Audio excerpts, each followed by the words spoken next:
તો પંચામૃત સ્નાન કરાવ્યું ગિરિરાજને એ વખતે લાલજીએ. તો પંચામૃત થી આપણે સ્નાન કરાવીએ છીએ આપણા ઘરે જે લાલજી હોય છે એમને. એનું કારણ શું? 5 દ્રવ્ય આવે છે, વધારે કશું નથી આવતું. દૂધ આવશે, દહીં આવશે, પછી શું આવે બા? દૂધ, દહીં, ઘી, મધ અને સાકર. આ 5 તત્વ આવશે. તો દરેકનો વિશેષ મહિમા છે. દૂધ શા માટે?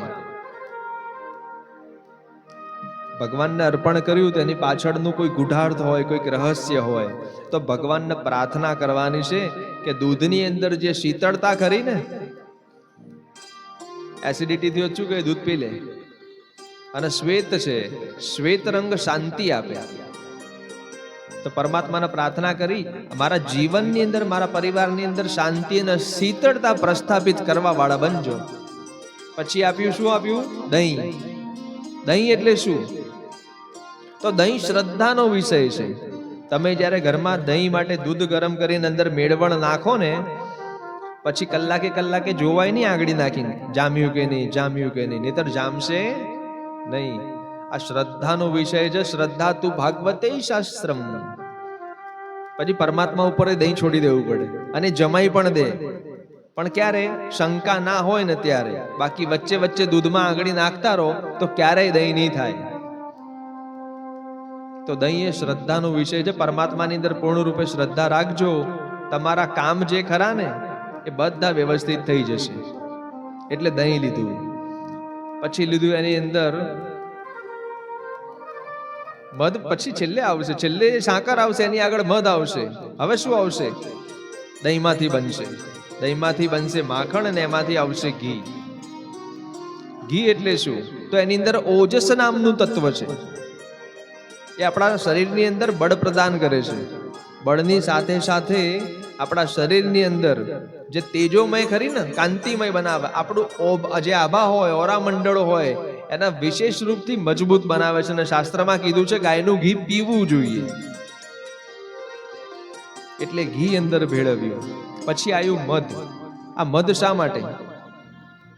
તો મધમાખી જુઓ અલગ અલગ પ્રકારના ફૂલો ઉપર બિરાજિત થાય, એમાંથી રસ લે, ગંધ લે, સુગંધ લે. તમે 10 જગ્યાએ બેસજો, સારી સારી વાતો હોય, સારા સારા સંસ્કારો, એને ગ્રહણ કરજો. આ મધમાખીમાંથી શીખવાનું છે. અને પાછું કેવું? મધ લઈને આવે ને પાછું ટોળામાં હોય, એટલે પરિવારનું એક સંગઠન બતાવ્યું. સંગઠિત અને સંગઠિતની જોડે જોડે પરિવારની અંદર એકોપચાર હોવો જોઈએ, એકત્વ હોવું જોઈએ, પરિવારની ભાવના હોવી જોઈએ. આજે પરિવારો વિખરાવા લાગ્યા.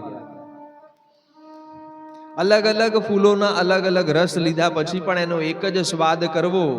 અને એ પણ કોના માટે? તો કે પોતાના માટે તો બહુ ઓછું વાપરે છે.